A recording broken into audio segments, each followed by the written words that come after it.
I know Hearts of Iron 4 recently got a new DLC focused on the Soviets. And it's about friggin' time. It's like 3 years, 4 years too late at this point. Although, really, they shouldn't have needed to overhaul it at all, because they should have done it right in the first place. I only know two things about it, other than it's Soviet-focused. It overhauls the supply system, which is good, because there basically wasn't a supply system before.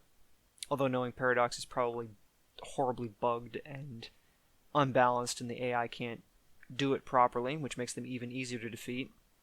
And the other is that there was a bug that caused the Soviets to always declare war on Lithuania, so the Allies always end up at war with the Soviets because Lithuania joins the Allies.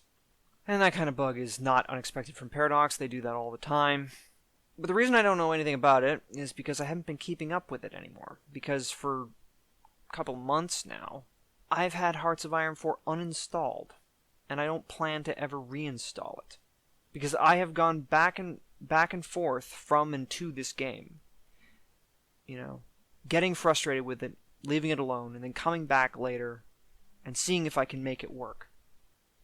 Because, like, Hearts of Iron could be a great World War II grand strategy game. The framework is there, right?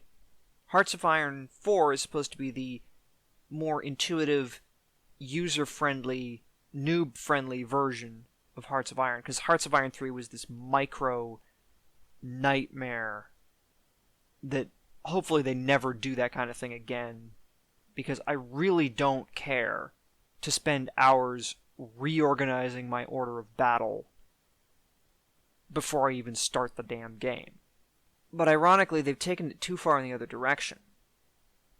They've made so many aspects of the game, except production, simplified to the point that you're not really, like, playing the game anymore. Right? Air combat, you don't do anything. You don't tell aircraft to cover specific areas or attack specific targets.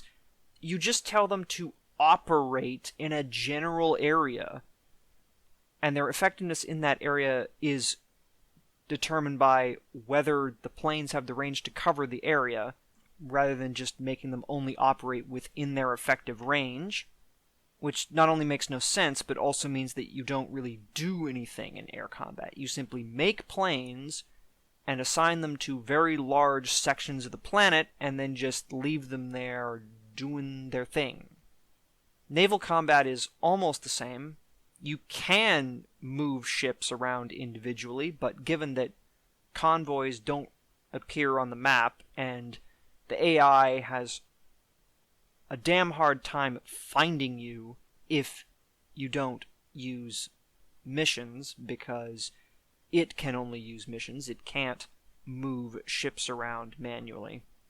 Unless you use the mission system, which is basically the same as the air system, just at sea, you're not really going to engage in much naval combat, unless by random chance one of the enemy patrol forces happens upon the tile that you've parked your ships in. Now, land combat, you can still micro units. However, there is a statistical penalty to doing this, because you're supposed to get planning bonuses. You're supposed to use the battle planner to build up a planning bonus for an attack, and then have the battle planner AI execute the attack. Now, the problem is that the battle planner AI, as anybody who's ever either used it or fought against the AI knows, is dog shit.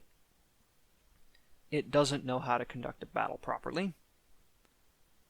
And thus, despite the statistical inferiority of troops that are not assigned to a battle plan, they're more effective when microed anyway. Unfortunately, the enemy AI only knows how to use the battle planner. It can't manually control units, so it is absolutely hopeless against a player that micros their units. And that's a common theme. Not just the simplification to the point that there's only really two things you do in Hearts of Iron 4. You manage production, and if you don't mind making the game way too easy, microing your land units. Which, to be fair, if you don't, it's like banging your head against a wall because, like I said, the battle planner AI is brain dead. So there's that, the simplification. And then also is the absolutely incompetent AI. Now, you could just say, just play multiplayer, but the problem with multiplayer is that, like, if you have to start setting, like, you know, ground rules, like, you have to go into every game going like, okay, you're not going to do X, Y, and Z because it'll totally throw the game off of history, or it'll lead to complete nonsense, so you can't do that, or this thing is overpowered, so you can't do that, or this thing is overpowered, so you can't do that. Like, that's a completely fucked multiplayer environment, and I'm not interested in getting involved in that. So I, and most people, play the game single player, as most grand strategy games are. Problem being, the AI is basically brain dead. Now, this is true in most Paradox games, well, all Paradox games, actually. But that's not an excuse, okay? The AI just can't handle the mechanics of the game. And not just because some of the mechanics are poor, right?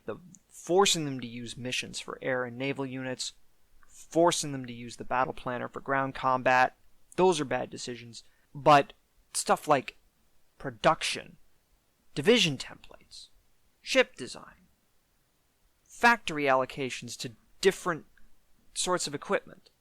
Like, the AI can't even consistently keep its troops supplied with equipment. And it can basically barely build a functional, useful navy. I mean, submarines completely fuck the AI. Like, it cannot handle a mass submarine campaign. It's simply not designed, for whatever reason, to be able to counter that. It doesn't really appear to have any ability to actually make long-term strategic plans. I mean, fuck. They could barely handle the almost non-existent supply system as it was. They were incapable of recognizing that a area was out of supply, or I should say, they were incapable of recognizing that they were putting too many troops into an area, and therefore should stop putting more troops into that area so they didn't run themselves out of supplies. And since AIs can't coordinate between each other, each AI in a faction makes this calculation independently, which means that even if they make the correct force allocation, every AI country that chooses to fight on that piece of territory will make that same calculation, send all their troops there, and now you have several times more troops there than the supplies can handle, because you have a bunch of different AIs making independent decisions and not interacting with each other at all. And besides all this, the game's a fucking meme at this point. This has been true ever since the first DLC. And now it's just gotten ridiculous. Like, this is a World War II game, in theory.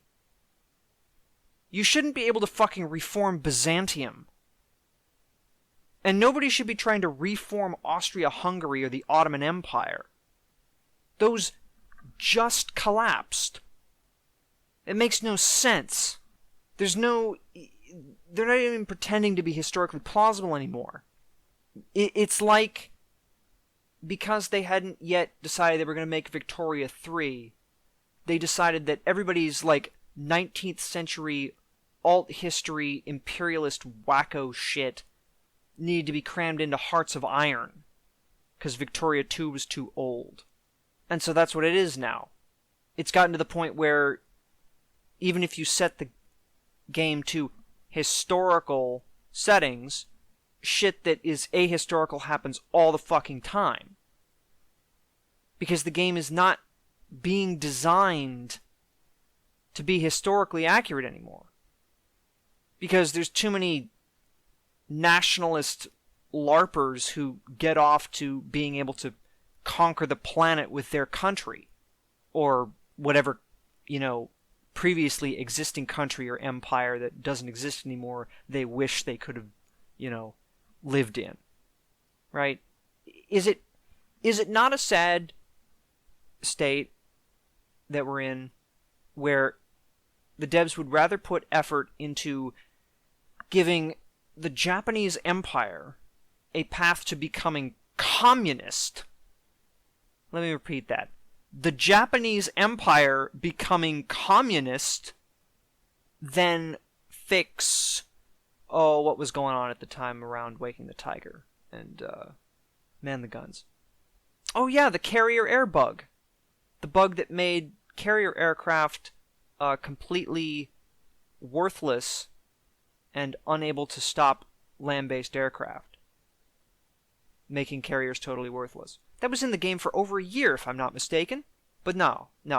Letting Japan become communist, or, the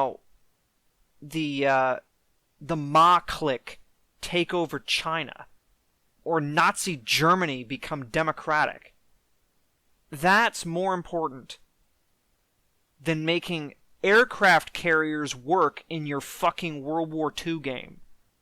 And I tried for years. I would come back to it. I would try some different set of mods. I would tweak and experiment and test all different kinds of settings. I cannot tell you how many games with the Expert AI mod on that I tweaked the settings in and watched and saw what the AI did to see if it could produce a historical result, and something quasi-historical that I could, work within. But between the utter ahistorical nonsense that the game is now designed around and the dogshit AI that can't even fucking pull off a single naval invasion, no matter how light the resistance, I gave up. I couldn't stand it anymore. It was just a massive waste of time, and I finally accepted that the game is fundamentally just busted.